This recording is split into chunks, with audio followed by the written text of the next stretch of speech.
evening, everyone. I thought today we'll talk about case management module. The next tutorial, immediately after this one, will be diving into cartridge development. However, to understand this, we first need to dive into case management. So sit back, relax, grab a coffee, unbutton your pants, and enjoy the tutorial. As always, I do this in one take. I don't really edit or do any post editing. So arms, ahs, thinking pauses, you'll just have to work through it with me. Now, this is my testing data that I already entered in case management or case module.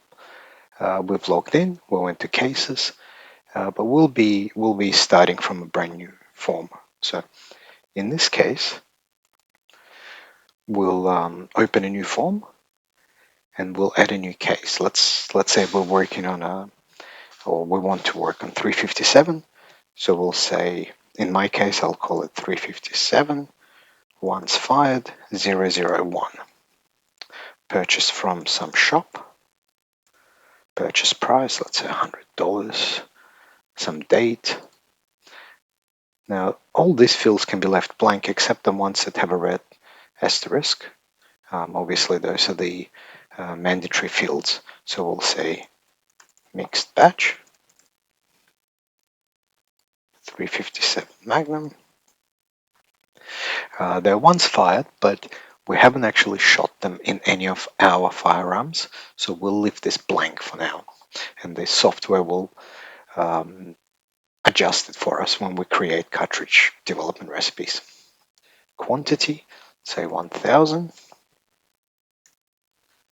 Actual quantity is also 1000. So the difference between the two is when you purchase something, or cases rather, you have a certain quantity, and through use, splitting, crushing, you might lose some. So you can adjust the number over here. But in our case, it's still 1000.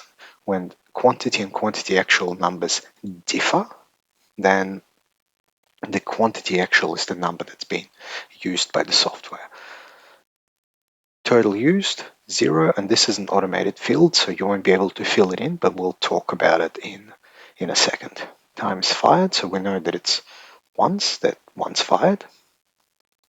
We haven't measured any case length or excuse me, weight, and so on, but we're reasonably happy with everything else. So we'll say it wasn't trimmed, neck wasn't turned, resizing, yes, we did full neck sizing, and that's about it. So we can save this.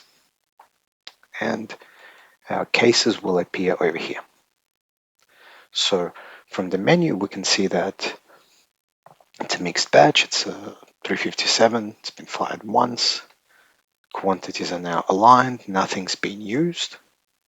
In information, we can see that there's no recipes yet that are utilizing this case now or in the past. So we'll go back, and now we see that nothing has changed just yet. So next thing we're going to do, as always, we're going to add a visual cue, just because I like pictures. And we'll see now that we actually have a thumbnail image. And what we'll do now is we'll generate some data for it. Cartridge development recipes we'll cover in the next tutorial, but for now, just bear with me. So we'll create a test recipe with groups irrelevant and some firearm. It doesn't really matter right now. What does matter is we pick the right case. And we'll select everything else that's doesn't matter because we'll delete this recipe later. Charge weight. And we've assembled 10 cases. And we will save this. We will open cases in a new tab because we'll be going back and forth. And we'll go back to cases. And we'll see that there's 10 cases that are now being used. And that means, and if we look at the history, we'll see which recipe is using this case. So this test recipe. So we can close this and actually get to it through our history. So I've just opened it in a new tab, and it's over here. And we see that we've assembled 10 cartridges, and that means that we have 10 less cases in the batch. If we open cases, we'll now see that total used is 10, fired in is still nothing, and so far we're good. If we go back to recipes and now we say, well, actually, we've shot this ammo, which is we've filled in a performance data, and if we filled it in, that means that the ammo has been shot. So there's 10 cases that we've used. They're ready to be returned back to this batch. And if we refresh, now we will see that cases have been fired twice. Initial test fired was 1.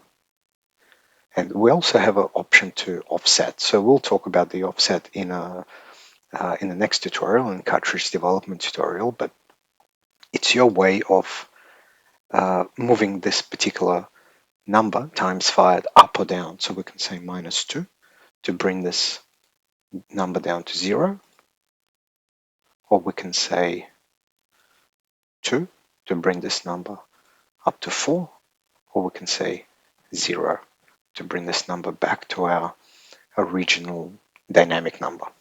We'll also see that the fired in has been filled in, and we can overwrite this with something else.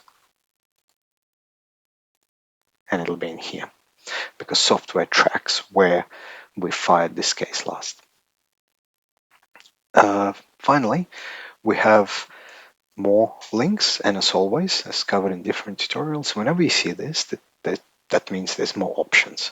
So if we click on H2O, for example, we're measuring volume of the case, we can actually, I'll use extremes just so it's easier to see. So we can see that this data is being calculated for us. And if we click close, nothing changes. However, even if we save, the actual form data is still here. And this is just done for convenience.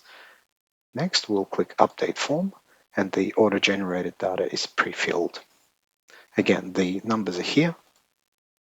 We can actually override it with whatever we want, and I'll never stop users from doing that, just because I don't know your particular use case, but you can always come back to here, or you can just remove it but keep the background data for whatever reason.